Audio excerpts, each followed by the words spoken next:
Excuse me. What in the world are you thinking?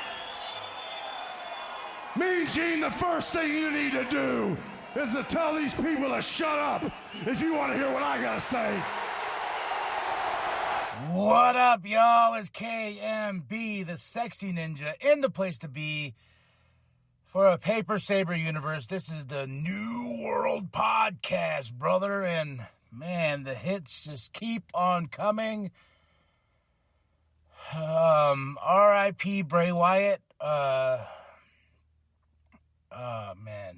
I thought this was gonna be easier, but it's 36. Passed away from a heart attack, and, we had SmackDown, August 25th, 2023, Kevin Patrick, Corey Graves, Michael Cole in the commentary, and we started with the tribute. We remember Terry Funk and Bray Wyatt, and they do the 10-bell ring, and the stadium's dark. You see the fireflies. All the superstars are out there, and this one... God, this year, man, with Jay, this is on that level of Jay passing away as well, and just emotionally, just because I was just like, wow, I was at work, and I was busting ass doing whatever I can, and when I heard about Terry Funk, I stopped for a bit, and I was like, damn, whew, that I was like, oh well, he lived a life, and he's a legend and everything like that. And then next day after that, something like that. I don't know. It's all blending together. The wife texts me. She's like, hey, Bray Wyatt died. And I was like, what? No.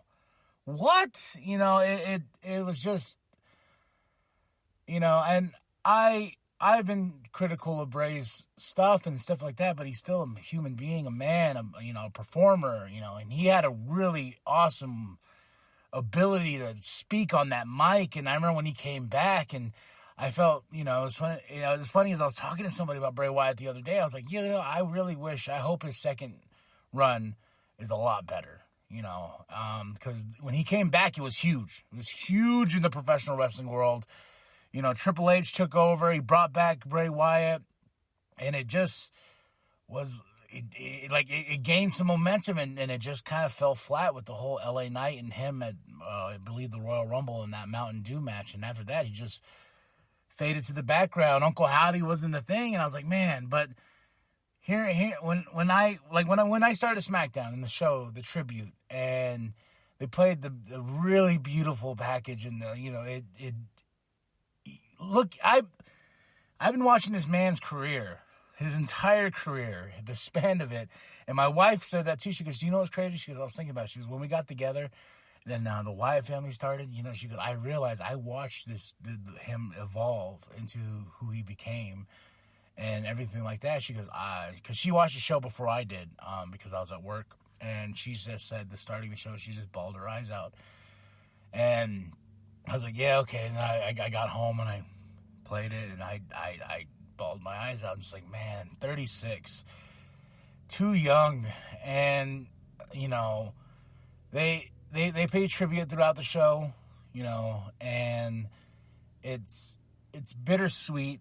And Michael Cole said it, basically the show goes on, and at the end of the day, we're here to entertain you, and they entertain me, in this hard time. Much love to the Rotunda family, JoJo, the kids, everybody. It's nothing but love and respect. And R.I.P. Bray Wyatt, you will forever be missed. R.I.P. Terry Funk. And to both your families, it's nothing but love. So after the tribute, we have a little bit of a celebration of Terry Funk. And I've been listening to some Busted Open Radio and them telling stories, and the infamous... Terry Funk voice, you son of a bitch, So I got to entertain myself that way. And we start the show off with Rey Mysterio versus Grayson Waller, and they're like, Rey Mysterio is going to face Austin Theory for the United States Championship at Payback. I was like, wait, well, I was like, oh. With everything going on, I forgot Rey Mysterio is the champion. He didn't even come out with the championship. They gave him the championship at the end after he beat Grayson Waller. This was a fun match, you know, and you could feel the vibe, you know, in the building. You know, it's nothing but love. It's nothing but coming together and this and that. But you know, you can also see it on the performers themselves. You know, they're devastated as well. You know, they're really devastated. But Grayson Waller, he had a great match against Rey Mysterio, and he's going to be having the Grayson Waller effect on Payback next week with Cody Rhodes. You know, I was like, okay, you know, at least we're doing something with Grayson Waller. Next up, Austin Theory during this match, Austin Theory comes. I'm sorry. Well, I'm still a little, you know, trying to, you know, breathe. Okay, Rey Mysterio versus Grayson Waller.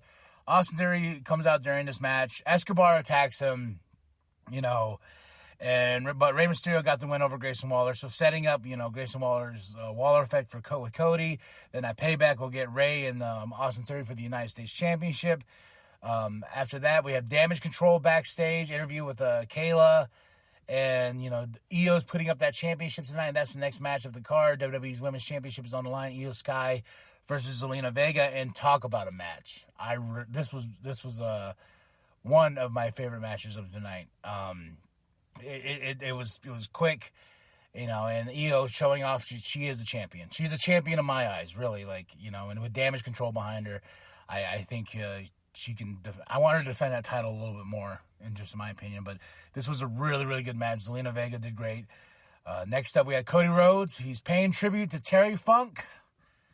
And he's great stories and stuff like that. And I remember listening to Busted Open. He's like, when Terry passed, you know, you think Terry Funk's gonna live forever, but it's also Terry Funk, and this, you know, like the man, you know, and he's like, then, but something like with Bray, it's just so sudden. You're like, what? You know, and then you think about his kids, and you know, you think about Brody, and you know, I think with all these emotions, it's just, you know, and when Cody did this. He paid tribute, and it's just like, man, you know, death sucks, especially when it happens to people you look up to and people that you follow. And I was thinking about, I was going to go back and listen to the episode of when Bray Wyatt came back, you know, my reaction to it. And, you know, I've been following this so hardcore for the past year and a half with this season 4 of New World Podcast. Coming up on the 300th episode, and you know, and we got an AEW showing love too. That was great, and you know that was awesome. And I'm sorry, I'm getting off track here. Cody Rhodes comes out, pays really great tribute, you know, because him and his dad Dusty and Terry had a great rivalry. I'm actually gonna watch Clash of Champions with Ric Flair versus Terry Funk, you know, and watch them on Bray Wyatt stuff as well. But then Cody Rhodes says the next match, though, he's proud to say, is the tag team match. We got the Brawling Brutes versus Street Profits. It's a Terry Funk hardcore match. Not that much hardcore, but a tape. Hard hitting? Sure. This is my second favorite match of the night. And like they were getting each other. They were getting each other good, but I can hear Terry. What bleeding shits is this? This ain't a hardcore match. What's going on? You know, a fucking table? Oh, piss and shit and vinegar. You know, I was thinking of Terry. Like, don't get me wrong, it was a great match, but to be called a Terry Funk hardcore match, I was like, we're going to bring out the chairs, we're going to bring out this, we're going to bring out that. Maybe someone's going to get set on fire, like how Mick Foley set Terry Funk on fire and stuff like that. You know, I was like, all right, we're going to get hardcore, and the hardcore thing was the table. And all I thought was Terry Funk's him. They're like, damn it, it's bleeding, you know. It's the bleeding shits. But this was a good match, though. Street Profits for the win. Bobby Lashley came out, and Bobby Lashley, oh my fucking God, gave Butch this spear on the outside, and I was like, you know what? Go call Braun Breaker and tell him rewatch this spot and tell him, like, yo, my boy Bobby's got the best spear in the business, brother. Like, I was, he hit that spear in full rotation, and Butch was in full rotation, both of them mid-air, and it was just like, whoa, shit, you know, so good. So good. But Street Profits for the win. Next up, we have this little thing from TMZ, The Miz, this TMZ Sports. They asked him about LA Knight, and he's like, yeah, he's just a flash in the plane. He does this thing. He ain't going to make it to WrestleMania, blah, blah, maybe foreshadowing and hinting or something like that. But next up, we have LA Knight come out, and he talks about Bray Wyatt. It's he's like, I'm not going to pretend he was my friend, but he was, even my greatest enemy can be my greatest help. With him and the rivalry that was building to the Royal Rumble match and everything like that, LA Knight speaks and he tells, he goes, I heard a wise man say, and he says, Miz, I heard this from a wise man, like, next time you see me, run. And I was like, whew, chills, man. I felt the wind get knocked out of me when he said that. I was like, oh. But we have the main event tonight, LA Knight versus Finn Balor. And these two have had history with Bray Wyatt. They brought up the Fiend and the Demon and the Fiend, and we never got those two combinations. And it's just like, now we won't.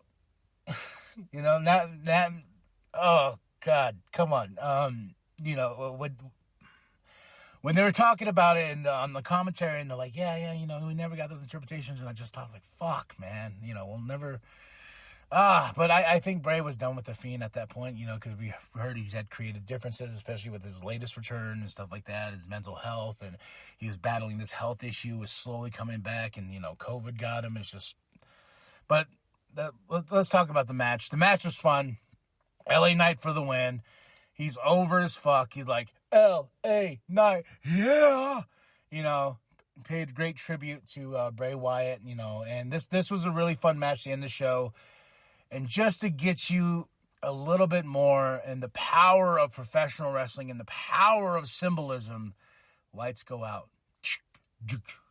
And that's what I love about the show too, is they're sprinkling the Firefly Funhouse stuff and, the Wyatt family, like, sprinkles in between.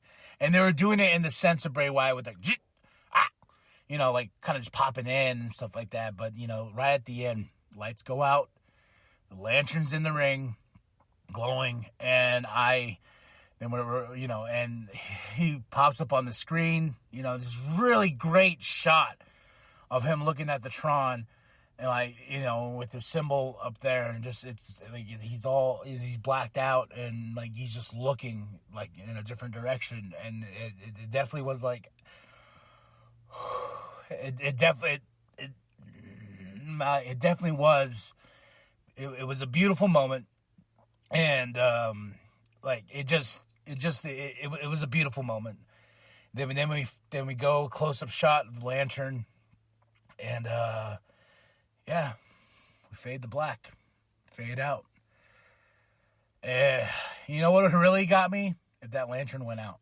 Like, how he blows it out when he comes out. I thought they were going to do that, and that was just going to rip my soul in half, but they didn't. We say farewell to Bray Wyatt. Wyndham Rotunda, nothing but love, nothing but respect. JoJo, everybody, that's all love right here. To all of you. R.I.P. Terry Funk, R.I.P. Bray Wyatt.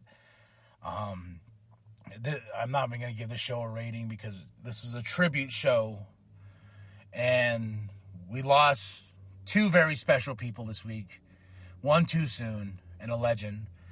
That's it, that's all, And that's it, all right? I'm not even going to do my spiel. I'm just going to say, just remember that Bray Wyatt and Terry Funk is for life. Two beloved members of our WWE family. Hall of Famer Terry Funk and the one and only Bray Wyatt.